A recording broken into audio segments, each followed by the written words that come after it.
అందరికీ నమస్కారం. గీతమ్మ కథల ప్రపంచానికి స్వాగతం. నేను గీతావాణి. ఇప్పుడు మనం శరత్చంద్రుని శుభదను ఆస్వాదిస్తున్నాం. 4వ భాగంలో ఉన్నాం. చాలా రోజుల విరామం తర్వాత ఈ కథను కొనసాగించుకుంటున్నాం. కథ మీకు నచ్చినట్లయితే తప్పకుండా లైక్ చేయండి, షేర్ చేయండి మరియు సబ్స్క్రైబ్ చేసుకొని ఛానల్ అభివృద్ధికి దోహదం చేయండి. కామెంట్ చేయడం మర్చిపోకండి. ఇప్పుడిక కథలోకి. ఇంకా సంధ్య పడలేదు. ఒక భిక్షుకుడు చాలాసేపటి నుంచి బ్రాహ్మణపాడాలోని ఓ చిన్న చిల్లర కొట్టు ముందు ఓ ప్రక్కగా మెదలకుండా నుంచునున్నాడు.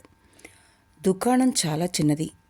ఏవో అణాకి అర్ధనాకి కొనుక్కునేవాళ్ళు తప్ప ఎక్కువ కొనేవాళ్ళెవరూ సాధారణంగా ఈ దుకాణం దగ్గరికి రారు. ఎంతోమంది వస్తున్నారు. ఓ కానీ ఉప్పు, అర్ధనా చింతపండు, ఇలా తమకు కావలసినవి కొనుక్కొని పోతున్నారు.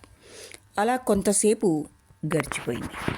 కానీ భిక్షుకుడు మాత్రం మాట్లాడకుండా అలాగే నుంచునున్నాడు. అక్కడి క్రయ విక్రయాలు చూస్తూ చాలాసేపు అయ్యాక దుకాణదారు కళ్ళు అతని మీద పడ్డాయి. నీకేం కావాలేమిటి అని అడిగాడు. ఏమీ అక్కర్లా అని తల ఊగించాడు భిక్షుకుడు. అయితే అక్కడి నుంచి వచ్చి పోయే వాళ్ళకి అడ్డంగా అన్నాడు. అప్పుడు కొనటానికి వచ్చిన ఒక వ్యక్తి బిచ్చం కోసం వచ్చినట్టున్నాడు అన్నాడు. దుకాణదారు మరింత విసుక్కుంటూ, వెళ్ళు వెళ్ళు, ఇక్కడేం లేదు, వెళ్ళు, సంధ్యవేళ ముష్టేమిటి అన్నాడు. ఆ వ్యక్తి వెళ్ళిపోయాడు. కొంత దూరం వెళ్ళి మళ్ళీ తిరిగి వచ్చి వెనకటి చోట్లోనే నుంచున్నాడు. దుకాణదారు అది చూసి, మళ్ళీ వచ్చావే అని అడిగాడు. బియ్యం కొంటారా? ఏం బియ్యం? ఎన్ని? ముతక బియ్యం. ఏవి చూపించు. అతడు చిన్న మూట ఒకటి విప్పి, ఇవిగో చూడు అని చూపించాడు. దుకాణదారు సరుకు చూసి కనుబొమ్మలు చిట్లించాడు. ఇవి బిచ్చమెత్తి సంపాదించిన బియ్యం. ఎంత కావాలి అని అడిగాడు. అతడు దుకాణదారు ముఖం కేసి చూస్తూ 2 అణాలు అన్నాడు. చాలే, అణా కూడా చెయ్యని వాటికి 2 అణాలా? నాకు అక్కర్లేదులే. అతడు ఎవరయ్యింది వెరీ చెప్పనక్కర్లేదుగా. హారాన్ చంద్రుడు. హారాన్ దగ్గరలో ఉన్న ఒక చెట్టు కింద కూర్చుని దుకాణదారిని తిట్టుకుంటూ మూట విప్పి గుప్పెడే తినటం మొదలుపెట్టాడు. ఇన్ని బియ్యం అణాకిస్తారా? రోజల్లా కష్టపడి సంపాదించిన బియ్యం విలువ హణాయా? మన సహచరుల దగ్గరకు తీసుకెళ్తే 4 రోజులు నిషాకి సరిపడింది సంపాదించవచ్చు. కానీ అక్కడికి ఎలా తీసుకెళ్ళటం? వెధవలు బిచ్చమెత్తి తెచ్చిన బియ్యమని కనిపెట్టేస్తారు. ఎలా? చీచేచి. ఇంటికి తీసుకెళ్తే కానీ ఈ కాసిన బియ్యం ఎవరికి సరిపోతాయి? లాభం లేదు. హారాన్ మళ్ళీ మూట సరిగ్గా కట్టేసి ఆ దుకాణం దగ్గరకు వచ్చి నుంచున్నాడు. మళ్ళీ దుకాణదారిని పిలిచి, తీసుకో బియ్యం అన్నాడు. అణాకిస్తావా? అయితే ఈ సంచిలో పోయి. హారాన్ బియ్యం అందులో పోసి చెయ్యి చాచాడు. దుకాణదారు దగ్గర అణా తీసుకొని కొంత దూరం వచ్చి హారాన్ నవ్వుకున్నాడు. వెధవని బోల్తా కొట్టాను. వాడికి తగిన శాస్తి చేశాను. సగం బియ్యం తినేశాను. కనుక్కోలేకపోయాడు వెధవ. పాఠకులకి మనవి. ఇక్కడి నుంచి ఒక 2 పేజీల పాటు సమాచారమే లేదు, తెల్ల కాగితాలే ఉన్నాయి. అనగా దాదాపు 5 నిమిషాల కథ మిస్సింగ్. తర్వాత కథ చదువుకుందాం. ఈ 4వ చాప్టర్కి ఇది తప్పదు. ఇలా మరి 3 సార్లు జరుగుతుంది. తర్వాత మిగతా చాప్టర్లలో కథ సాఫీగా సాగిపోతుంది. రాత్రి కొంచెం పొద్దుపోయాక చీకట్లో ముఖం దాచుకుని హారాన్ ఇన్నాళ్లకివాళ ఇంటికొచ్చాడు. 6 రోజుల క్రితం అతడెలా ఉన్నాడో ఇవాళ అలాగే ఉన్నాడు. ఏ మార్పు లేదు. మార్పు అల్లా కట్టుకున్న బట్టల్లోనే. మసి పాత కంటు మసి పాత కంటే నల్లగా ఉంది పంచ. అంతులేనన్ని మాసికలు స్పష్టంగా కనిపిస్తున్నాయి. వేళకి అతడికి భోజనం అది పెట్టి శుభద లలనని పిలిచి నవ్వుతూ అమ్మా, రోజూ లేవగానే నీ ముఖం చూడాలి తల్లి అన్నది. లలన కూడా నవ్వుతూ ఎందుకమ్మా అని అడిగింది. ఇవాళ నేను పొందినంత ఆనందం జీవితంలో ఎప్పుడూ పొందలేదు. మర్నాడు పొద్దున లలన కృష్ణప్రియ దగ్గరికి వెళ్ళి రాత్రి నాన్నొచ్చారు అని చెప్పింది. కృష్ణప్రియ ముఖం విప్పారింది. ఏదో పెద్ద కీడు తలపు మాయమైపోయింది. స్మిత వదనంతో వచ్చాడా, కులాసాగా ఉన్నాడా అని అడిగింది. హా, ఇన్నాళ్ళు ఎక్కడున్నాడు? ఆ సంగతి తెలియదు. అమ్మ అడగలేదు? మీ అత్త ఏమీ అడగలేదు? లేదు, ఆవిడ నాన్నతో మాట్లాడదు. మాట్లాడదా? ఎందుకని? నాకు తెలియదు, అది ఆవిడకే తెలియాలి. 11 గంటలప్పుడు కృష్ణప్రియ రాచిప్ప మీద అరిటాకు మూత వేసి తీసుకొచ్చి శుభదతో కాస్త కూర తీసుకొచ్చాను, హారానికి వెయ్యి అన్నది. శుభద అది తీసుకొని పక్కనున్న గదికేసి చూపిస్తూ అక్కడున్నారు అన్నది. ఏమిటి? కృష్ణప్రియ గ్రహించి ఉండని, ఇప్పుడు వెళ్ళాలిక, ఇంట్లో ఎక్కడవక్కడ పడున్నాయి. కృష్ణప్రియ ఇంటికి బయలుదేరింది. కానీ 4 అడుగులు వేసి మళ్ళీ వెనక్కొచ్చి శుభద, హారాన్ని ఒక్క మాట అడగగలవు అన్నది. ఏమిటి? ఇన్నాళ్ళు అతడెక్కడున్నాడు అని. సరే అని తల ఊగించింది శుభద. అన్నం ముందు కూర్చుని ఉండగా శుభద నెమ్మదిగా ఇన్నాళ్ళు ఎక్కడున్నారు అని అడిగింది హారాన్ని. హారాన్ని తల ఉంచుకొని చెట్టు కింద అన్నాడు. శుభద ఇంకేమీ అడగలేకపోయింది. మర్నాడు మధ్యాహ్నం కృష్ణప్రియ మళ్ళీ వచ్చింది. మామూలు కబుర్లు అవి అయ్యాక ఆ మాట అడిగావా అని అడిగింది. హా, ఏమన్నాడు? చెట్టు కింద ఉన్నానన్నారు. తర్వాత ఇంకేవో మాటలొచ్చాయి. కృష్ణప్రియ వెళ్ళబోయే ముందు చీర చాటు నుంచి 2 సైను పంచెలు తీసి ఇంట్లో ఉన్నాయి కదా అని తీసుకొచ్చాను, హారానికి కట్టుకోమని అన్నది. శుభద చెయ్యి చాచి తీసుకుంది వాటిని.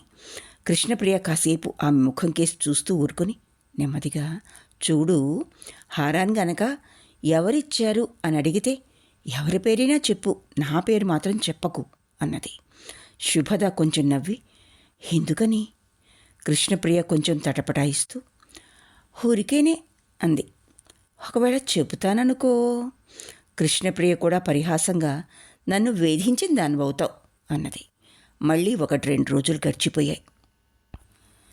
హారాన్ చంద్రుడు ఇంటికి వచ్చిన దగ్గర నుంచి మళ్ళీ బయటికే పోలేదు. శుభదకి ఆ విషయమై ఉన్న భయం చాలా వరకు పోయింది. కొంతవరకు దిగులు పోయింది. కానీ ఇల్లు గడిచేదెలా? అసలు దిగులుకి మూల కారణం అదే. ఒకరొక రోజున ₹1 ఇచ్చారు, ఒకసారి ఒకరు ₹2 ఇచ్చారు. కానీ ఇలా సంసారాన్ని జరపటం సాధ్యమవుతుందా? అదొకటేనా దిగులు? మాధవుడి ముఖం కేసు చూస్తే గుండె చెరువవుతుంది. పైన చలన ఒకతే. ఆ పిల్లది ఆనాటికి పెరుగుతోంది, పెళ్ళీడొస్తుంది. ఇంకా ఇలా 4-5 నెలలుంటే ఈడు కూడా ముదిరిపోతుంది. ఆ సంగతి ఆలోచిస్తే శుభదకి దిక్కు తోచకుండా ఉంటుంది. మాధవుడి విపత్తు నుంచి బయటపడే ఉపాయం ఉంది. కానీ చలన విపత్తు నుంచి తప్పించుకునే సాధనం లేదు. వాడి ముఖం చూస్తే రక్తం నీళ్లు కారిపోతుంది. కానీ ఈమె ముఖం చూస్తుంటే అస్థిపంజరం కూడా కరిగి కూలిపోతుంది. దిగులుతో శుభద రోజురోజుకి శుష్కించిపోతుంది. అది ఎవరు గమనించకపోయినా లలన గమనిస్తూనే ఉంది. ఏటి నుంచి బిందెడు నీళ్లు తీసుకొస్తే చాలు తల్లి చాలా ఆయాసపడుతోంది. కూర తరగడానికి కూర్చుని బంగాళదుంపలు చెక్కు తీస్తుంటే వేలు తెగ్గోసుకుంటుంది. ఇదంతా లలన కనిపెడుతూనే ఉంది. ఊళ్ళో ఒక్కలు కత్తిరించడంలో శుభదకి ఎంతో పేరు. కానీ ఇప్పుడు ఆమె లావుగా కత్తిరించడం లలన గమనిస్తోంది. తిండి తగ్గిపోయింది. 2 పూటల భోజనానికి బదులు ఇప్పుడు ఏకంగా 4 గంటలకి ఒక్కసారి తింటోంది. గట్టిగా అడిగితే ఆకలి లేదంటోంది. శ్రోతలకు మనవి, ఇక్కడి నుండి మరో 2 పేజీలు మిస్సింగ్. కాబట్టి ఒక 5 నిమిషాల కథ మిస్ అవుతుంది. తర్వాత కథ చదువుతున్నాను. మాధవుడు అంటున్నాడు వాళ్ళ అక్కతో, లలనతో, అయితే వెళ్ళు, నేను ఏడవనులే. మాధవుడికి కనబడనీయకుండా లలన కన్నీళ్లు తుడుచుకుంది. ఆపేక్షగా వాడి తల నిమురుతూ, నేను వెళ్ళాక ఇవన్నీ అమ్మతో చెప్పకు అన్నది. చెప్పను, అమ్మ చెప్పినట్టల్లా విను. అమ్మ మనసుకు కష్టం కలిగించుకు. వేళకి మందు తాగుతూ ఉండు. తాగుతా. కొంచెంసేపు ఆగి లలన మళ్ళీ, మధు, సదానందన్న నీకు జ్ఞాపకం ఉన్నాడా అని అడిగింది. అతడు గనుక వస్తే, నిన్ను చూడటానికి వస్తే అక్క వెళ్ళిపోయిందని చెప్పు. ఎవరూ లేని సమయం చూసి చెప్పు. సరే. ఈ సమయంలో శుభద వచ్చి, చాలా పొద్దుపోయింది, నువ్వు వెళ్ళి పడుకో అమ్మా అన్నది లలనతో. ఆ మాటకి సమాధానంగా మాధవుడు, అక్క ఇవాళ నా దగ్గర పడుకుంటుంది అన్నాడు.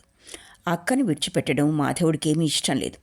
శుభద అది గ్రహించి లలనతో, అయితే అలాగే పడుకో, నేను పైకి వెళ్ళి చలన దగ్గర పడుకుంటా అన్నది. శుభద వెళ్ళిపోయాక కూడా చాలాసేపటిదాకా అక్క తమ్ముడు మాట్లాడుకుంటూనే ఉన్నారు. తర్వాత మాధవుడు నిద్రపోయాడు. మర్నాడు ఉదయం లలన ఎవ్వరికీ కనిపించలేదు. రోజు పొద్దున్నే ఆమె మామూలుగా చేసే పనులన్నీ అలాగే నిలిచిపోయాయి. 8, 9 అవడం చూసి శుభద మాధవుణ్ణి, అక్క ఎక్కడికి వెళ్ళిందిరా అని అడిగింది. ఆ మాటే చలనను కూడా అడిగింది. తెలియదు అన్నారిద్దరూ. పొద్దెక్కి పోతుండడం చూసి శుభదే అన్ని పనులు చేసుకోసాగింది. ఆ రోజున చలన కూడా చాలా సాయం చేసింది. వంట అయ్యాక అందరూ తిళ్ళు కూడా తిన్నారు. 2 జాములు కూడా దాటిపోయింది. అయినా లలన జాడేమీ తెలియలేదు. రాసమణి వెతకటం మొదలుపెట్టింది. చలనామయి అన్నం తిని పెత్తనానికి బయలుదేరింది. అక్కడెక్కడైనా లలన కనిపిస్తే పంపేస్తానంటూ. సంధ్య పడే ముందు రాసమణి వచ్చి, ఎక్కడా కనబడలేదు, ఇంటికేమైనా వచ్చిందా అని అడిగింది. ఏదీ లేదే. సంధ్య పడ్డాక చలన కూడా వచ్చి, అక్క ఈ ఊళ్ళోనే లేదు అని చెప్పింది. రాత్రి పొద్దుపోతోంది. లలన రాలేదు. హారాన్ తిరిగి వచ్చినప్పటి నుంచి ఇల్లు వదిలి పోవటం లేదు. అతడు కూడా పిల్ల ఎక్కడికి వెళ్ళిందా అని వెతకడానికి బయలుదేరాడు. రాత్రి 12 దాటాకొచ్చి, అదే ఏమీ అంతుపట్టకుండా ఉంది అన్నాడు. రోజంతా ఉపవాసం చేసి ఉన్న శుభద ఏడుస్తూ కూర్చుంది. రాసమణి ఏడవసాగింది. చలన ఏడ్చింది. మాధవుడు మాత్రమే ఏమీ మాట్లాడలేదు. అందరూ కంగారుగా ఏడవడం చూసి వాడు వాగ్దాన భంగం చేద్దామా అనుకున్నాడు. కానీ అక్క వద్దని చెప్పటం జ్ఞాపకం వచ్చి తల్లి ఏడుస్తున్నా మాట్లాడక ఊరుకున్నాడు. తెల్లవారింది, పొద్దు పొడిచింది, పొద్దు కృంకింది, రాత్రి అయింది, మళ్ళీ తెల్లవారింది, పొద్దు పొడిచింది, అస్తమయం అయింది. లలన మాత్రం రాలేదు. ఊళ్ళో అందరికీ తెలిసింది సంగతి. లలనంటే ఊళ్ళో అందరికీ ఆపేక్షే. అంచేత ఆమె కోసం అందరూ విచారించారు, కంటతడి పెట్టుకున్నారు. కొందరు శుభదని ఊరడించారు, కొందరు రకరకాలుగా అనుమానపడ్డారు. ఇలా 4-5 రోజులు గడిచిపోయాయి. శుభద మొదట్లో మాధవుడి ఎదుట కూడా లలన కోసం ఏడ్చింది. కానీ ఇప్పుడు ఆమె గుర్తుకొచ్చినప్పుడల్లా కన్నీళ్లు ఆపుకుంటూ ఉంటుంది. తల్లి అంత మరీ బాధపడ్డం చూస్తే మాధవుడు బహుశా చెప్పేసేవాడేమో. కానీ ఇప్పుడు ఎక్కడిదక్కడ మాటు మడిగినట్లుంది చూస్తే. అంచేత అసలు ఇంకేమీ మాట్లాడలేదు. కానీ శుభద విస్మితురాలయ్యింది. అక్క సంగతి మాధవుడు అడగడు ఎంచేత అని. అక్క ఎక్కడుంది అని ఒక్కసారైనా అడగల. అక్క రాలేదెంచేత అని కూడా అడగల. మాధవుడికేమైనా తెలుసేమో అని శుభదకి సందేహం కలగసాగింది. కానీ సాహసించి ఆ విషయం ఏమీ అడగలేకపోయింది. 6 రోజుల తర్వాత ఇవాళ బెస్తల పెద్ద అయిన నందుడు గంగలో చేపలు పట్టుకోవడానికి వెళ్ళి పెద్ద ఎర్ర అంచు చీరె ఒకటి సగం నీళ్లల్లో సగం ఇసుక మీద పడి ఉండడం చూచాడు. హారన్ బాబు ఇంటి దగ్గరే అతడిల్లు. లలన అలాంటి చీర కట్టుకోవడం అతడు చాలాసార్లు చూశాడు. ఆ చీర లలనదే అయి ఉంటుందని అతడికి సందేహం కలిగింది. అతడొచ్చి ఆ సంగతి రాసమణితో చెప్పాడు. ఆమె గంగ ఒడ్డుకి పరిగెత్తుకొచ్చింది. గుర్తుపట్టడానికి ఆలస్యం పట్టలేదు. అది లలన చీర. ఏడుస్తూ దాన్ని తీసుకుని ఇంటికొచ్చింది. శుభద చూసింది. హారాన్ చూశాడు. చలన చూసింది. ఇరుగు పొరుగు వాళ్ళు చాలామంది చూశారు. లలనదే ఆ చీర. ఆమె స్వయంగా అంచున పూలు కుట్టుకుంది. ఆమె స్వయంగా ఒక మూల ఎర్రదారంతో పేరు కుట్టుకుంది. ఇంకా భ్రాంతి ఏముంది? శుభద మూర్ఛితయ్యి పడిపోయింది. ముఖర్జీ గారి లలన నీళ్లలో దూకి చచ్చిపోయిందని ఊరంతా పొక్కిపోయింది. నారాయణపూర్ జమీందారు సురేంద్రనాథ చౌదరికి తన ఆరోగ్యం యథాప్రకారంగా లేనట్లు హఠాత్తుగా తోచిందొక రోజున. గాలి మార్పు చేసుకోకపోతే బహుశా ఆరోగ్యం దెబ్బతింటుంది అనుకున్నాడు. శ్రోతలకు మనవి, ఇక్కడి నుండి మరి 2 పేజీల కథ మిస్సింగ్. తరువాతి కథ. కాసేపటికల్లా ఓ పశ్చిమ దేశీయుడైన హిందూస్థానీ ఉస్తాద్ ఒక చేత్తో పెద్ద తలపాగా సవరించుకుంటూ గడ్డం మీసాలు దువ్వుకుంటూ హుజూర్ అంటూ వచ్చాడు సురేంద్రబాబు దగ్గరకు. సురేంద్రబాబు అవతలి ఒడ్డు నుంచి నల్లగా ఏదో ఒకటి నీళ్ల మీద నుంచి తేలటం చూస్తున్నాడు. అది ఒక మనిషి తలకాయలా తోచింది. దానికేసే శ్రద్ధగా చూడసాగాడు. ఉస్తాద్జీ పిలుపు మొదట్లో వినిపించలేదు. సమాధానం రాకపోవడంతో ఉస్తాద్జీ మళ్ళీ హుజూర్ అని పిలిచాడు. సురేంద్రబాబు వెనక్కి తిరిగి చూశాడు. ఉస్తాద్జీని చూడగానే, ఉస్తాద్జీ, ఇప్పుడు తుఫాను వచ్చే సూచనలేమీ లేవు. కాసేపు గానవాద్య కాలక్షేపం కానియండి అన్నాడు. చిత్తం అంటూ తల ఊగించాడు. సురేంద్రబాబు మళ్ళీ ఆ వస్తువు కేసి చూడసాగాడు. కాసేపట్లో ఒక యువతి వచ్చి దగ్గర ఉన్న ఒక తివాచీ మీద కూర్చుంది. ఉస్తాద్జీ తబలా తీసుకుని ఆమె వెనకాలే పైకెక్కి వస్తున్నాడు. సురేంద్రనాథ్ చూసి, ఉస్తాద్జీ, నువ్వు కిందకు వెళ్ళు, వాద్యాలు అక్కర్లేదు, ఇవాళ ఉట్టి పాట చాలు అన్నాడు. ఉస్తాద్జీ పొడి నవ్వొకటి నవ్వి దిగి వెళ్ళిపోయాడు. ఇంతకు పూర్వం అక్కడికొచ్చి కూర్చున్న యువతి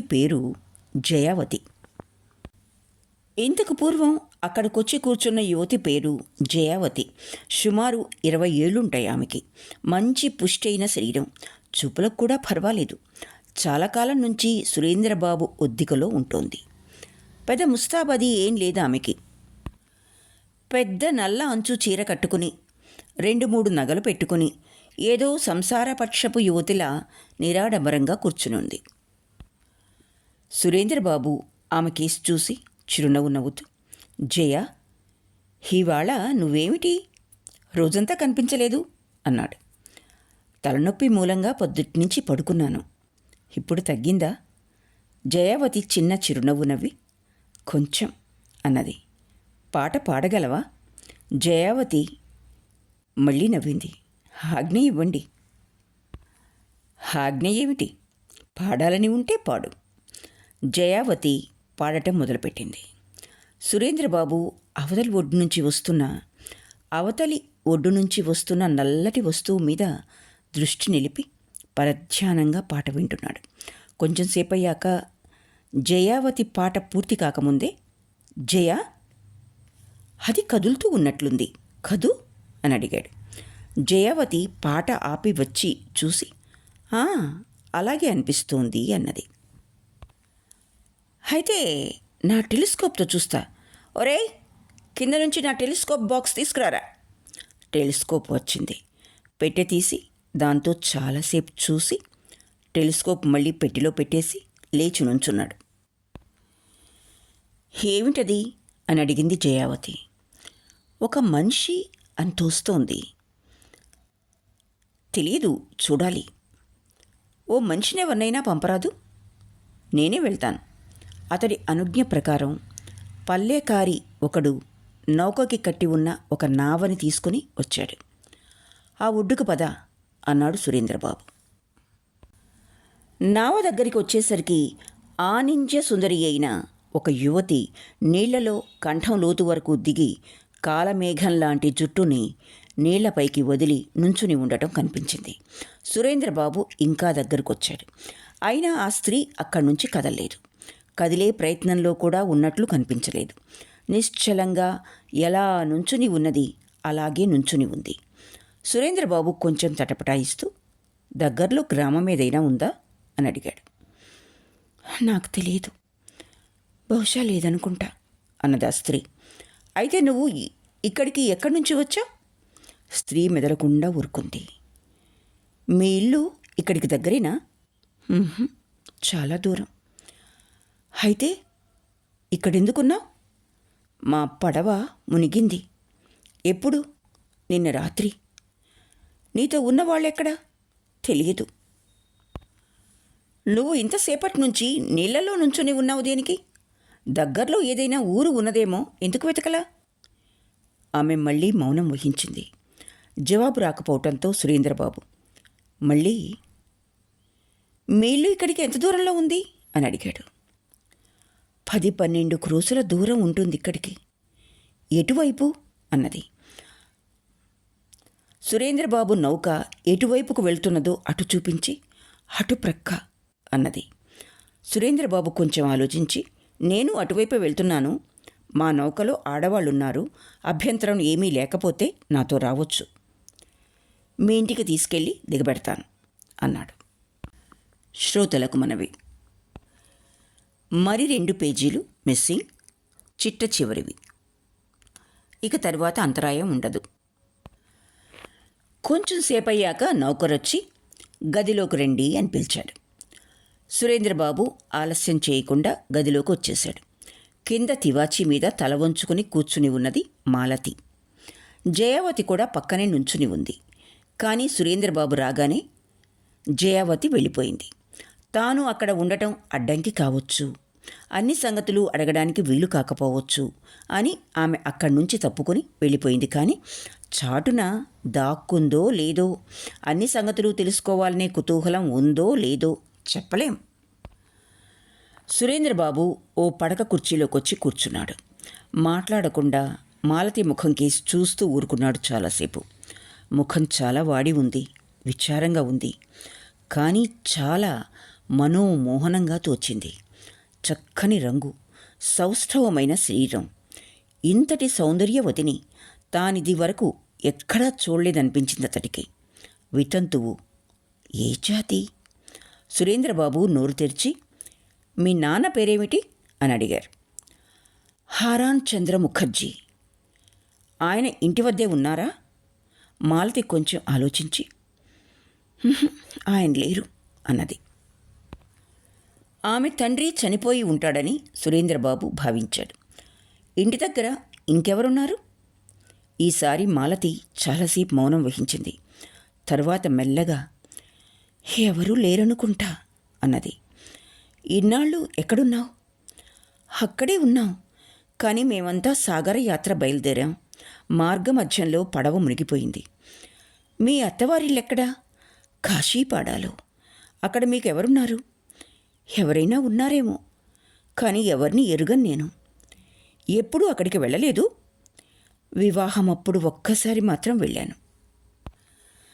సురేంద్రబాబు కొంచెంసేపు ఆలోచించి, నీ పుట్టింటా ఎవరూ లేరు, అత్తవారింటా ఎవరూ లేరు, కనీసం నీకు తెలియదు. మరి ఇప్పుడు ఎక్కడికి వెళ్తావు అని అడిగాడు. కలకత్తా. కలకత్తా? అక్కడెవరున్నారు? ఎవరూ లేరు. ఎవరూ లేరా? అయితే మరి ఎక్కడుంటావు? ఎవరి ఇల్లైనా వెతుక్కుంటాను. తర్వాత మాలతి మౌనం వహించింది. నీకు వంట చేతవునా? చేతవును. కలకత్తాలో ఎక్కడైనా వంట పని దొరికితే ఉంటావా? హా. సురేంద్రబాబు కాసేపు మెదలకుండా ఊరుకుని, మాలతి, కలకత్తాలో మరెక్కడైనా ఈ పని దొరికితే చేస్తావా? కలకత్తాలో కాక మరెక్కడైనా ఈ పని దొరికితే చేస్తావా? అని తల తిప్పింది మాలతి. ఈ జవాబు విని సురేంద్రబాబు కొంచెం అసంతుష్టుడైనాడల్లే ఉంది. కొంచెం ఆలోచించి, కలకత్తాలో నువ్వు ఆశించేదానికంటే 2 రెట్లు 4 రెట్లు లభ్యమైనా చేయవా అని అడిగాడు. మాలతి క్రితంసారిలాగానే తల తిప్పింది. కలకత్తా తప్ప ఇంకెక్కడికి వెళ్ళలేను నేను. సురేంద్రబాబు దీర్ఘంగా నిట్టూర్చాడు. మ్లానవదనాన్ని చూసి మాలతి కూడా తన మాట సురేంద్రబాబుకి తృప్తికరంగా లేదు, కష్టంగా కూడా ఉన్నదల్లే ఉంది అని గ్రహించింది. సురేంద్రబాబు మరొక వైపుకు చూస్తూ, కలకత్తా ఎరగని వారికి అది చాలా చెడ్డ చోటు. నీ ఇష్ట ప్రకారంగానే చెయ్యి, కానీ చాలా జాగ్రత్తగా ఉండాలి. పోతే ఇంకొక మాట, నా పేరు సురేంద్రనాథ చౌదరి, నారాయణపూర్ నాది. ఎప్పుడైనా అవసరమైతే నాకు కబురు చేయి, లేదా మా ఇంటికి వచ్చేయి. ఆపద వచ్చినప్పుడు ఉపకారం చేయాలన్నా చేయగలను అన్నాడు. మాలతి తల వంచుకుని మెదలకుండా ఊరుకుంది. మేము 1 వారం పోయాక కలకత్తా కేసి వెళ్తాం. ఇప్పుడు ఈ నౌకలోనే ఉండొచ్చు నువ్వు. కలకత్తా చేరుకోగానే దిగొచ్చు అక్కడ. సురేంద్రబాబు వెళ్ళిపోయాక మాలతి అక్కడే కూర్చుని ఏడవటం మొదలుపెట్టింది. సురేంద్రబాబు మాటలకి ఆమె మనసులో బాధ కలిగింది. ఏడుపుకి మాత్రం 1,00,000 కారణాలున్నాయి. సురేంద్రబాబు తన లజ్జను కాపాడాడు. అతడి నౌకలో స్థానం ఇచ్చాడు. ఇంకా ఎంతో ఉపకారం చేశాడు. భవిష్యత్తులో చేస్తానని కూడా చెప్పాడు. కానీ తాను కేవలం వంట పని కోసమే కలకత్తా వెళ్తోందా? స్నేహమయ్యి అయిన తల్లిని, వ్యాధి పీడితుడైన తమ్ముణ్ణి నిస్సహాయ స్థితిలో విడిచిపెట్టి కేవలం వంటలు చేసి తన పొట్ట పోసుకోవటానికేనా వచ్చింది? వంటలక్క పని అనేది మిష. ఆమె డబ్బు సంపాదించాలనుకుంటోంది. కలకత్తాలో తప్ప డబ్బెక్కడుంటుంది? ధనార్జనానికి మార్గం కూడా యోచించింది. మాలతి రూపవతి. తనది వల్లమాలిన సౌందర్యమని తెలుసుకున్నదామె. కలకత్తా మహాపట్నం. అక్కడికి ఈ రూపంతో చేరుకుంటే విక్రయించుకోవటానికి వెతుక్కోనక్కర్లేదు. ఆశించిన దానికంటే ఎక్కువే కూడా సంపాదించవచ్చు.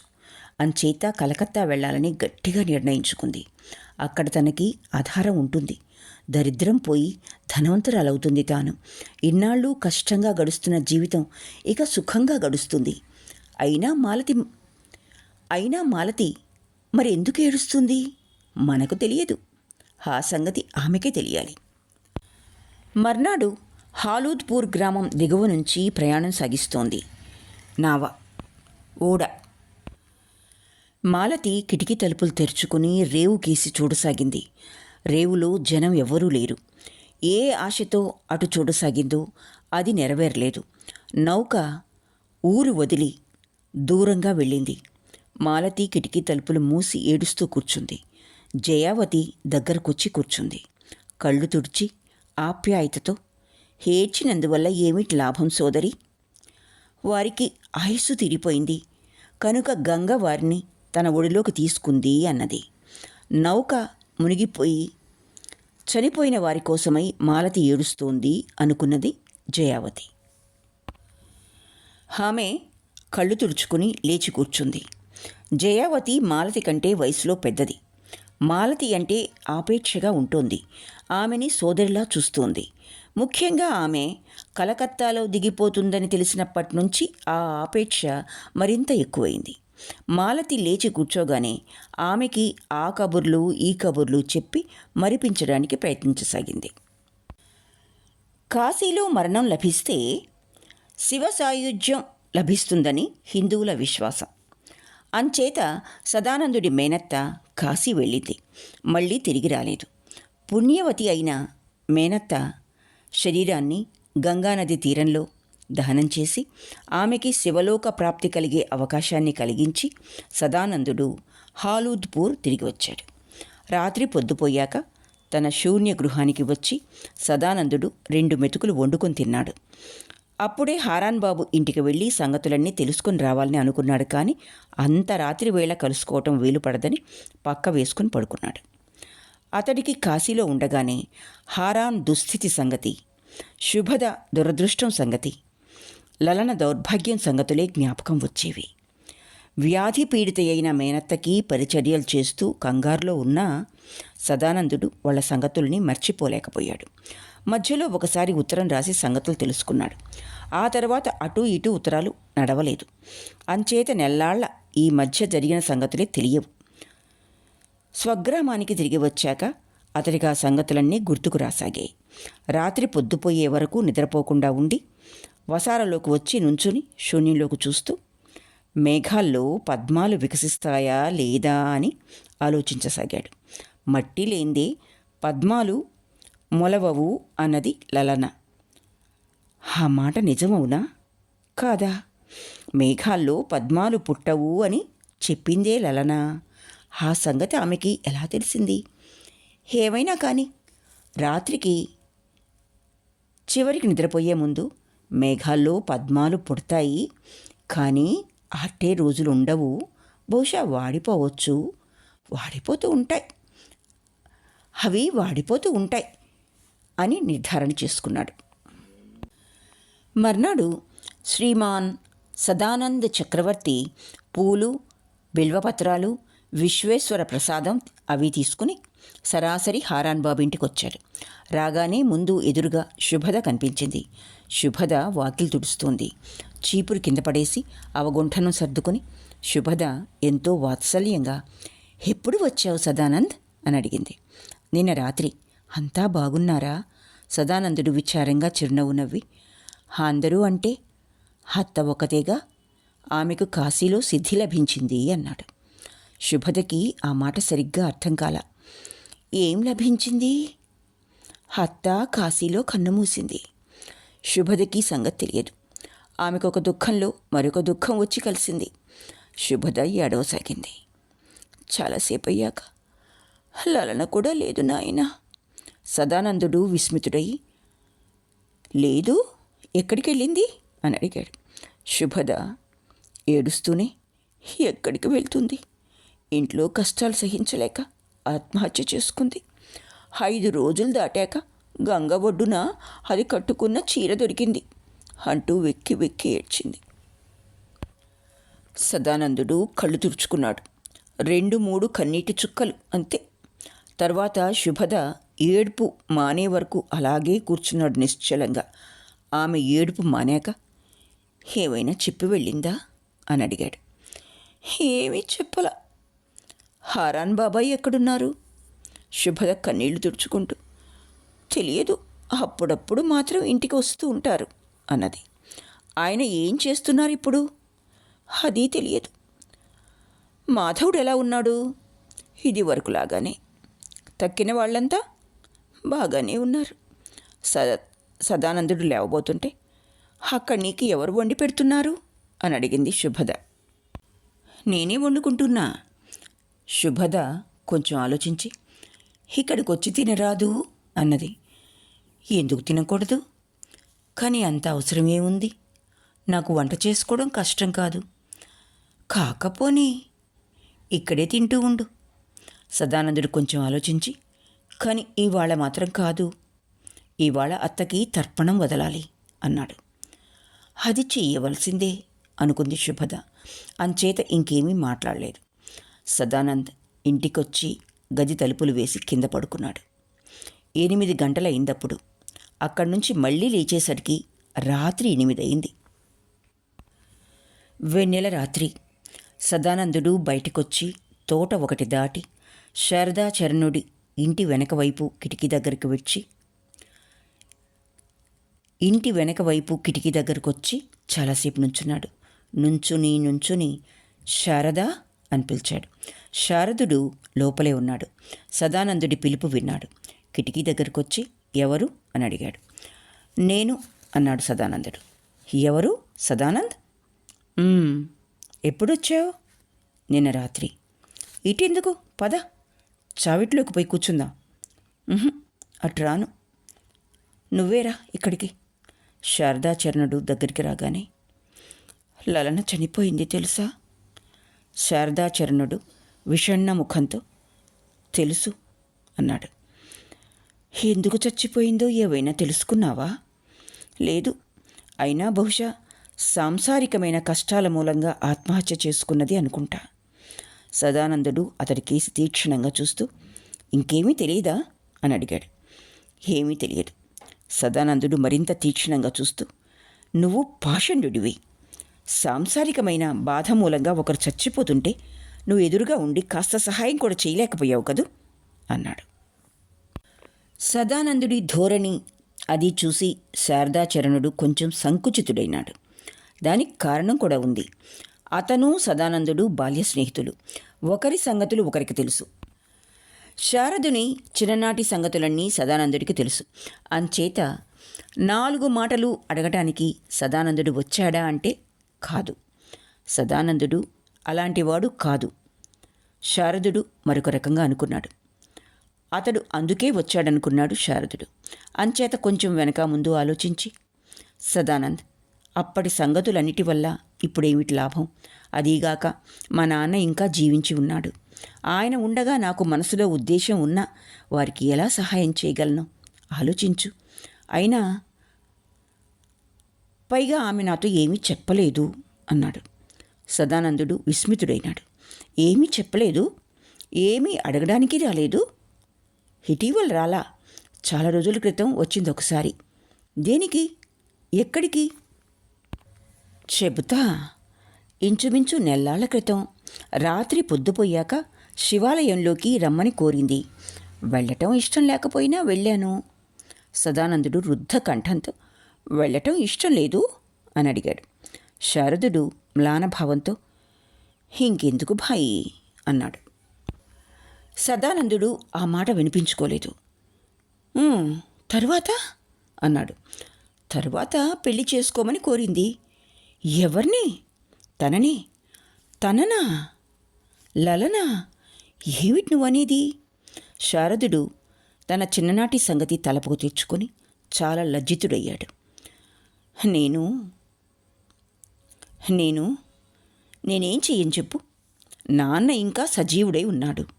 సదానందుడు కొంత కోపంతో, కొంత దుఃఖంతో, కొంత ఆవేశంతో, మీ నాన్న బ్రతికి ఉండి ఏమి లాభం అన్నాడు. ఈసారి శారదాచరణుడికి కోపం వచ్చింది. తండ్రిని గురించి ఏమి అన్నా అతడు సహించలేడు. లాభాలాభాల సంగతి ఆయనకి బాగా తెలుసు. విషయం చర్చించడానికి మనకేం అధికారం లేదు. భావ్యము కాదు. ఏమైతే నిన్ను వివాహం చేసుకోలేను అని చెప్పేశాను నేను. ఆమె వెళ్ళిపోయిందా? అప్పటికీ వెళ్ళలా. చలనని చేసుకోమంది. నువ్వు ఒప్పుకోలేదా? శారదుడు సదానందుడి ముఖం కేసి చూసి అతడి ఉద్దేశాన్ని గ్రహించి, అయిష్టత చూపలేదు, నాన్న ఉద్దేశం తెలుసుకుని చేసుకుంటాను అన్నాడు. మీ నాన్న ఇష్టపడలేదా? లేదు. ఎందుకని? చెప్పటం ఇష్టం లేదు కానీ చెప్తున్నా విను. నా పెళ్ళి వల్ల కొంత ధనం ఆర్జించాలని మా నాన్న ఉద్దేశం. హారాన్ బాబు ఏమి ఇవ్వగలడు? సదానందుడు ఆ మాట వినిపించుకోలేదు. మీ నాన్న ఏమాత్రం ఆశిస్తున్నారు? అది నేను చెప్పలేను. డబ్బు విషయం మినహా మరే అభ్యంతరం ఏమీ ఉండదుగా? బహుశా ఉండదు. నీకు అభ్యంతరం ఏమీ లేదుగా? లేదు. అయితే చూద్దాం అని సదానందుడు తాను వచ్చిన దారినే బయలుదేరాడు. ఎక్కడికి వెళ్తున్నావు? కాసేపు కూర్చోరాదు? సదానంద్, నా తప్పేమీ లేదు. లేదనే అనుకుంటా. భగవంతుడికి తెలియాలి, నాకు తెలియదు. కోపం వచ్చిందా? లేదు. సదానందుడు ఇంటికి తిరిగి వచ్చి కాసేపు ఆ గదిలోకి ఈ గదిలోకి తిరిగాడు. గంగ చిరుతరంగాలు సోపానాలకు వచ్చి కొట్టుకుంటున్నాయి మిలమిల్లాడుతూ. సదానందుడు కాసేపు వాటిని చూస్తూ కూర్చున్నాడు. దూరంగా ఒక నౌక తెడ్లు వేసుకుంటూ ప్రశాంతంగా ఉన్న గంగ మధ్య నుంచి వెళ్తోంది. సదానందుడు యథాలాపంగా కాసేపు దానికి చూస్తూ ఉండిపోయాడు. తరువాత అన్నిటికంటే ఆఖరి మెట్టు మీదకొచ్చి కూర్చుని కాళ్ళు నీళ్లలో పెట్టి ఆకాశంలోకి చూస్తూ పాడుకోవటం మొదలుపెట్టాడు. ఆ రోజున రాత్రి వెన్నెల్లో ప్రశాంతంగా ఉన్న గంగ మధ్య నుంచి ప్రవాహానికి ఎదురుగా తెడ్లు వేసుకుంటూ నెమ్మదిగా సురేంద్రబాబు నౌక ఉత్తరపు దిక్కు నుంచి దక్షిణపు వైపుకి ప్రయాణిస్తోంది. నౌక పైన సురేంద్రబాబు, జయావతి కూర్చుని మాట్లాడుకుంటున్నారు. కింద గది కిటికీ తెరిచి మాలతి గంగానది వెండి కెరటాలకేసి చూస్తూ కళ్ళు తుడుచుకుంటోంది. హాలూద్పూర్ దగ్గరకు వస్తోందని మాలతి గ్రహించింది. ఇంకాస్త దూరం వచ్చేసరికి గంగ ఒడ్డున ఉన్న రావి చెట్టు కనిపించింది. దాని పక్కనే మెట్లు కట్టి ఉన్న రేవు వెన్నెల్లో మెరుస్తూ ఉండటం కనిపించింది. మాలతికి అక్కడి ప్రతి ఇల్లు, ఆ ఇళ్లలో నిద్రిస్తూ ఉండేవారందరి ముఖాలు కళ్ళ ముందు మెదిలాయి. ఇహ ఈ రేవు తాను లలనగా ఉన్నప్పుడు 2 పూటలా ఇక్కడికి స్నానం చేయటానికి, పాత్రలు తోముకోవడానికి, బట్టలు ఉతుక్కోవడానికి వస్తూ ఉండేది. ఇక్కడ ఇత్తడి బిందెతో నీళ్లు ముంచుకొని తీసుకువెళ్తే గాని తాగడానికి, వంట చేసుకోవడానికి వీలయ్యేది కాదు. మాలతి, తానిప్పుడు మాలతి, లలన కాదు. అయినా ఆమెనింకా మర్చిపోలేకుండా ఉంది. శుభదని మర్చిపోలేకుండా ఉంది. మాధవుణ్ణి మర్చిపోలేకుండా ఉంది. హారాంచంద్రుణ్ణి మర్చిపోలేకుండా ఉంది. అంచేత దిగులు పడుతోంది. కంట తడి పెట్టుకుంటోంది. అంతేకాదు, వెర్రి సదానందుని కూడా మర్చిపోలేకుండా ఉంది. ఇంతకుముందే మాలతి భావించి చూసుకుంది. చలన, బిందు, కృష్ణప్రియ, అత్త, గిరిజ, శైలవతి, రమ ఎవ్వరూ కాదు, సదానందుడే తన వెర్రి వాలకంతో స్మృతిని సగం ఆవరించుకుని ఉన్నాడు. అతడి పాటలే వినిపిస్తున్నాయి చెవులకి. వెర్రి సదానందుడి పాట హాయిగా వినిపించేదల్లా ఎక్కడి నుంచో కర్కశంగా తన చెవికి వినిపిస్తున్నట్టు తోచింది మాలతికి. మాలతి విస్మితురాలయ్యింది. మ్రాన్పడిపోయి వినసాగింది. సరిగ్గా సదానందుడిలాగానే పాడుతున్నారెవరో. నౌక ఇంకొంచెం దగ్గరికి రాగానే రేవులో కింద మెట్టు మీద కాళ్ళు నీళ్లలో పెట్టుకొని ఎవరో కూర్చుని ఉండటం మాలతి చూసింది. సరిగ్గా తెలియకపోయినా అతడు సదానందుడు తప్ప మరెవ్వరూ అయి ఉండరని మాలతి స్పష్టంగా గ్రహించింది. వెర్రివాడు కాకపోతే ఎవడు ఇంత రాత్రివేళ వచ్చి గంగాదేవికి పాటలు వినిపిస్తూ కూర్చుంటాడు? ఆలోచించిన కొద్దీ ఆమెకు అనుమానం అనేది తొలగిపోసాగింది. అప్పుడు మాలతి మళ్ళీ అడవసాగింది. సదానందుడి సంగతులు తలపకు వచ్చిన కొద్దీ లలన సంగతులు కూడా తలపకు వస్తున్నాయి. శుభద, చలన, మాధవ్, అత్త, అభాగ్యుడు హారాన్ ముఖర్జీ అందరూ సదానందుడి స్మృతి మధ్య నుంచి వచ్చి చుట్టూ తిరుగుతున్నారు. చివరికి ఏడ్చి ఏడ్చి రాత్రి పొద్దుపోయాక మాలతి నిద్రపోయింది. నిద్ర మెలకు వచ్చింది. తెల్లవారింది. క్రమంగా పొద్దు ఎక్కసాగింది. కానీ మాలతి లేవలేకపోయింది. ఒళ్ళంతా నొప్పులు, శరీరం వేడిగా ఉంది. తల పగిలిపోతోంది. దాసీది వచ్చి ఒంటి మీద చేయి వేసి, నీకు జ్వరం వచ్చినట్టుంది అన్నది. మాలతి మెదలకుండా ఊరుకుంది. జయావతి వచ్చి ఒంటి మీద చేయి వేసి చూసింది. కిటికీ తెరిచి ఉండడం చూసి కొంచెం కోకలేసింది. ఇలా కిటికీకి తల ఆనించి నిద్రపోతారా? రాత్రంతా ఈదురుగాలి తగలటంతో జ్వరం వచ్చింది అన్నది. నిద్ర వచ్చేసింది, అంచేత కిటికీ ముయ్యడం పడలేదు అన్నది మాలతి. ఈ సంగతి తెలిసి సురేంద్రబాబు స్వయంగా చూడటానికి వచ్చాడు. నిజంగానే జ్వరం వచ్చింది. అతడి దగ్గర హోమియోపతి మందులు పెట్టే ఉంది. అందులోంచి మందు తీసి వేసుకోమని ఇచ్చి జయావతితో జాగ్రత్తగా చూస్తుండమని మరీ మరీ చెప్పాడు. జయావతి మాలతి దగ్గరికొచ్చి కూర్చుంది. కిటికీ తలుపులన్నీ మూసున్నాయి. మాలతికి ఏమీ కనిపించడం లేదు. నౌక నడుస్తోందో ఆగి ఉందో కూడా తెలియటంలా. గదిలో జయావతి తప్ప ఎవరూ లేకపోవడం చూసి మాలతి అక్క అన్నది జయావతిని. ఆమె అక్క అని పిలవటం మొదలెట్టింది. మనం ఎంత దూరం వచ్చామో తెలుసా? ఇంచుమించు 10 క్రోసులు వచ్చి ఉంటాం. మాలతి అది తెలుసుకోదలుచుకోలా. కలకత్తా ఇంకెంత దూరం ఉంది అని అడిగింది. ఇంకా 2 రోజుల ప్రయాణం బహుశా. మాలతి ఇంకేం మాట్లాడక ఆలోచించసాగింది. తర్వాత, అక్క, అక్కడికి వెళ్ళేలోగా నయం కాకపోతే ఒకవేళ అని అడిగింది. జయావతి ఆ మాటలోని తాత్పర్యం గ్రహించింది. ఆడవాళ్ళు ఇలాంటి సమయాల్లో అసూయ పడరు గనుక కొంచెం నవ్వి, తగ్గకపోతే నిన్ను నీళ్లలో తోసేస్తాం మేం అన్నది. మాలతి కూడా కొంచెం నవ్వింది. కానీ ఆ నవ్వుకి ఈ నవ్వుకి కొంచెం తేడా ఉంది. అలా చేస్తే బాగానే ఉంటుందక్క అన్నది. జయావతి తెల్లబోయింది. ఆ మాటకు మరో అర్థం వస్తుందని అంత దూరం ఆలోచించలేదామె. ఛీ, అలా అంటావేమిటి? మాలతి మెదలకుండా ఊరుకుంది. ఇక జవాబేమీ చెప్పలేదు. జయావతి మాట యథార్థమైతే ఎలా ఉంటుంది అని మెదలకుండా ఆలోచించుకోసాగింది. నయమవుతుందా? కాదేమో. ఆమెకి చావాలని కోరిక లేదు. ఆమెను సరిగ్గా కనుక అడిగితే చచ్చే కష్టాలొచ్చాయి, అయినా చావలేను అని చెప్తుంది. చావంటే భయం లేదు, అయినా చావాలని లేదు. చావుని కోరుకునే వాళ్ళ కష్టాలు ఆమె కష్టాల కంటే అధికమైనవి కావు. ఆమె కళ్ళలోంచి 2 కన్నీటి చుక్కలు రాలే.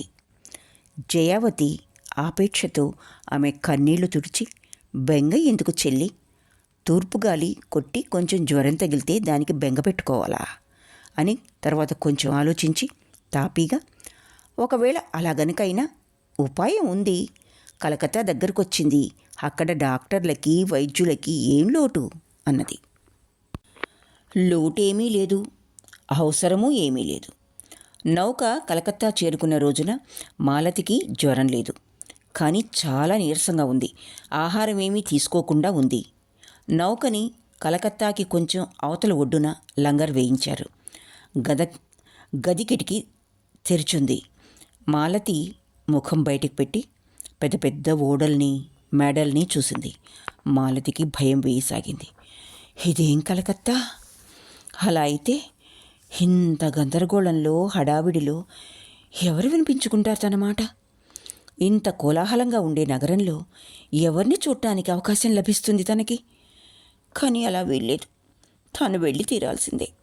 తాను ఎవ్వరి కోసం ఈ దుస్సాహసమైన పని చేసిందో, ఎవరి ముఖాలు గుర్తుకు రావటంతో నరకంలో అడుగు పెట్టడానికి సిద్ధపడిందో, ఇహకాల పరకాలానికి స్థానమియ్యలేదు. వారి ముఖాల్ని ఇంత త్వరలో మర్చిపోలేదు. ఇవాళ లేదు, రేవు ఇవాళ లేదు కానీ రేపు ఈ ఆశ్రయాన్ని వదులుకోవలసిందే. ఇంకా భయపడుతూ కూర్చుంటే లాభం ఏముంది? ఆమె వెళ్ళిపోవడానికి నిర్ణయించుకుంది. కానీ సురేంద్రబాబు నౌక ఇంకా అక్కడ 3-4 రోజులు ఉంటుందని అందరికీ తెలియజేశారు. మాలతికి బాగా స్వస్థత చిక్కాక ఆమె ఇష్టం వచ్చిన చోటికి వెళ్ళొచ్చు. తర్వాత నౌకని వదిలివేయటం.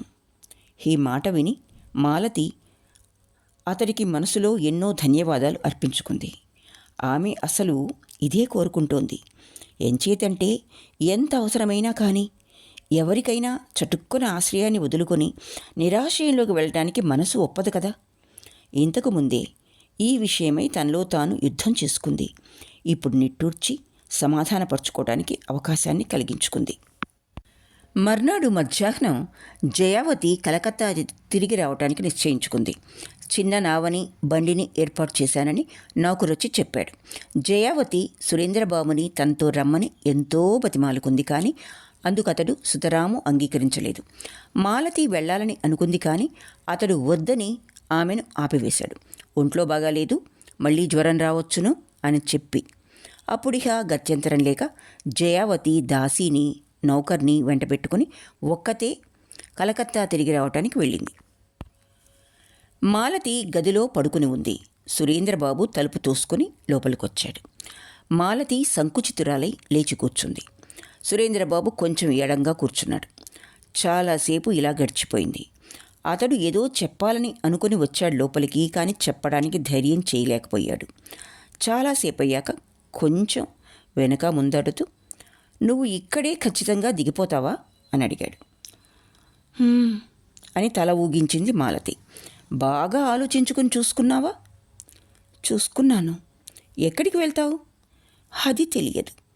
సురేంద్రబాబు నవ్వాడు. అయితే ఏమిటి నువ్వు చూసుకుంది? ఇవాళ కాదు, రేపొకసారి కలకత్తా ఊళ్ళోకి వెళ్ళి చూసిరా. అప్పుడిహ నువ్వు ఎలా నిశ్చయించుకున్నా నేనింక వారించను. మాలతి మాట్లాడలేదు. అతడు కూడా కాసేపు మాట్లాడకుండా ఊరుకుని,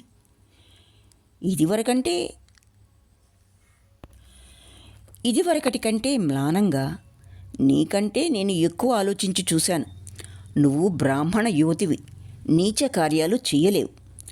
గౌరవ కులానికి చెందిన స్త్రీవి, గౌరవనీయుల ఇంట్లో ప్రవేశించలేకపోతే ఉండలేవు. నువ్వు ఈ స్థితిలో నిస్సహాయురాలివి. ఇంత పెద్ద పట్నంలో ఎలా అన్నీ వెతుక్కోగలవో నాకేం బోధపడకుండా ఉంది అని కొంచెంసేపు ఆగి ఆలోచించు చూడు. ఈ వయస్సులో మానమర్యాదల్ని కాపాడుకుంటూ నెగ్గుకు రావటం నీ వల్ల అవుతుందా? అడుగడుగునా ఎక్కడ ఆపదలో చిక్కుకుంటావో అని భయం వేస్తోంది నాకు అన్నాడు. మాలతి లోపలే ఏడుస్తోంది. ఇదంతా ఆమె ఆలోచించి చూసింది, కానీ గత్యంతరం లేదని ముందుగానే చెప్పాను. మాలతి ఏడుస్తూ ఉందని సురేంద్రబాబు గ్రహించాడు. ఆమె అది వరకు ఏడవటం చూశాడు, కానీ ఈ ఏడుపు మరో విధంగా తోచింది. వెళ్ళటానికి నిర్ణయించుకున్నావా అని అడిగాడు. మాలతి కళ్ళు తుడుచుకొని అని తల తిప్పింది. నారాయణపూర్ జమీందార్ సురేంద్రబాబుని చాలామంది అమాయకుడని అనుకుంటారు, కానీ నిజానికి కాదతడు. అతడికి పేరు పెట్టిన వాళ్ళకంటే కూడా అతను చాలా తెలివైనవాడు. కానీ అతడు చాలా సమయాల్లో ఏది చేసినా దుర్బలునిలా చేస్తాడు. అంచేత అతన్ని అర్థం చేసుకోవడం అంత తేలిక కాదు. మాలతి మనసులోని ఉద్దేశాన్ని అతడు కనిపెట్టేశాడు. తనలో తాను నవ్వుకున్నాడు. తర్వాత మాలతి కొంచెం కుదుటపడ్డాక, మాలతి, నీకు డబ్బు చాలా అవసరం కదూ అని అడిగాడు. ఆమె కన్నీళ్లు మళ్ళీ పొంగి వచ్చాయి. ఆమెకి ఉన్నంత అవసరం ప్రపంచంలో ఇంకెవ్వరికీ ఉండదేమో. చాలా అవసరం అన్నది. సురేంద్రబాబు నవ్వాడు. తెలుసుకోవటానికి ఎంతోసేపు పట్టలేదు. ఇతరుల దుఃఖం చూస్తే అతడికి నవ్వు వస్తుంది. అందరికీ దుఃఖించడానికి తగిన కారణాలుండవచ్చును. అందరూ మనస్సును మాయ చేసుకోవటానికని ఏడవరు అనేది అతడు చెడు సహవాసం ఫలితం వల్ల మర్చిపోయాడు. కొంచెం నవ్వి, అయితే ఏడుస్తావెందుకు? నువ్వు రూపసివి, నువ్వు యువతివి, కలకత్తా వెళ్తున్నావు. ఇప్పుడింకా డబ్బు కలకత్తాలో వెదజల్లి ఉందేమో చూస్తావా అన్నాడు. హఠాత్తుగా పిడుగుపడి తల ఎగిరిపోయిందేమో అనిపించింది మాలతికి. ఇప్పుడు కిటికీ విరిగి నీళ్ళల్లో పడిపోయి ఉండొచ్చు. మాలతికి అలాంటిదేదో జరిగిందనిపించింది, కానీ చటుక్కున ఏదో అడ్డు తగిలినట్లయింది. మూర్ఛ వచ్చి ఎవరి ఒడిలోనో పడిపోయినట్లయింది. కానీ ఆ ఒడి అగ్నిగుండంలా ఉంది. చాలా కఠినంగా ఉంది. అందులో కోమలత్వం రవంత కూడా ఉన్నట్టు లేదు. అంతా శిలామయం, అగ్నిమయం. మూర్ఛితావస్థలో కూడా మాలతి కంపించిపోయింది. ఆమెకి తెలివి వచ్చేసరికి ఎవరి ఒడిలోనో పడుకుని ఉన్నట్టు తోచినా కళ్ళు తెరిచి చూస్తే తన పక్క మీద పడుకుని ఉంది. సురేంద్రబాబు తన ముఖం కేసి చూస్తూ పక్కన కూర్చుని ఉన్నాడు. సిగ్గుతో ఆమె ముఖం కందగడ్డయింది. 2 చేతులతో ముఖం దాచుకుని పక్కకు తిరిగి పడుకుంది. కొంచెం సేపయ్యాక సురేంద్రబాబు, మాలతి, రేపొద్దున నౌకను వదిలిపెడుతున్నాను, కానీ నిన్ను మాత్రం వదిలిపెట్టను. నువ్వు నాతో రావాల్సిందే అన్నాడు. మాలతి ఊపిరి బిగబట్టుకుని వినసాగింది. నువ్వు కలకత్తా ఎందుకైతే వెళ్తున్నావో ఆ పని నువ్వు చేయలేవు. ఈ వృత్తి నువ్వు ఇదివరకు ఎప్పుడూ చేసి ఎరగవు, ఇప్పుడు చేయలేవు. నీకు డబ్బు అవసరమైనా, స్వేచ్ఛగా ఉండాలని అభిలాషగా ఉన్నా ఆ ఏర్పాటు నేను చేయగలను. మాలతికి రుద్ధశ్వాసతో పాటు కన్నీళ్లు కూడా వెలికొచ్చాయి. సురేంద్రబాబు అది గ్రహించి ఆమెను ఆప్యాయంగా ఒళ్ళోకి తీసుకొని, మాలతి, నాతో కూడా రా. నేను పెద్ద ధనికుణ్ణి కాకపోయినా దరిద్రుణ్ణి కాను.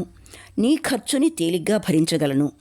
నేను నిన్ను ఇక్కడ విడిచిపెట్టి వెళ్ళిపోతే బ్రతకగలవా చెప్పు? అయినా నేను మాత్రం నిశ్చింతగా ఇంటికి తిరిగి వెళ్ళిపోగలనా? సురేంద్రబాబు ఆమెను ఇంకా గుండెల మీదకి లాక్కుని ప్రేమతో ఆమె అశ్రువులు తుడిచాడు. ఉత్కంఠమైన కాంక్షతో సిగ్గుతో ముగుళించుకుపోయిన ఆమె పెదవుల్ని ముద్దు పెట్టుకుని, ఏమిటి, వస్తావా అన్నాడు. మాలతికి శరీరమంతా గగురు పొడిచింది. సర్వావయవాలు కంపించాయి. ఆమె ఇంకా ఆమె కాదు, ఆమె లలన కాదు, మాలతి కాదు, ఎవ్వరూ కాదు. సురేంద్రనాథుని చిర సహచరిణి, ఆ జన్మ ప్రణయిని. ఆమె సీత, సావిత్రి, దమయంతి. సీతా సావిత్రుల పేర్లెందుకు? ఆమె రాధ, ఆమె చంద్రావళి. కానీ అయితే మాత్రం నష్టమేముంది? సుఖం, శాంతి. స్వర్గశయ్య మీద మానవమానాలేమిటి? లలన నిశ్చలమైన అచేతనమైన బంగారు ప్రతిమల సురేంద్రనాథుని ఒళ్ళో పడి ఉంది. ఆ ఒడి ఇప్పుడు అగ్నిమయమైన పాషాణం కాదు, స్నిగ్ధమైనది, కోమలమైనది, మధురమైనది.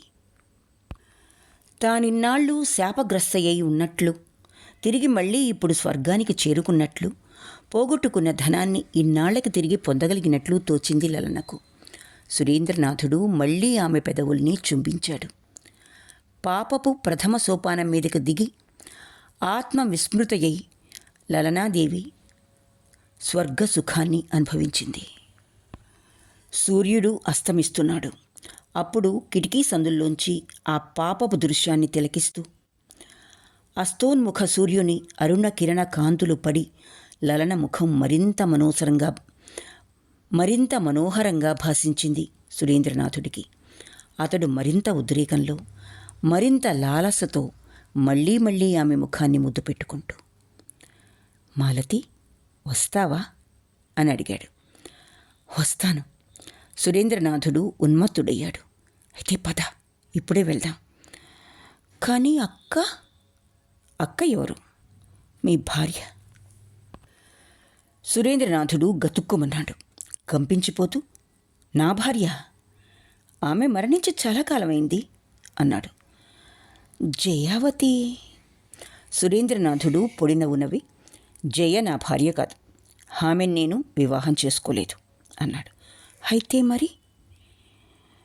ఏమీ కాదు, నువ్వే నా సర్వస్వం. ఆమె ఏమీ కాదు, నువ్వే నా సర్వస్వం. మాలతి ఈసారి అతని కంఠాన్ని కావలించుకుంది. అతని హృదయంలో ముఖం దాచుకుంది.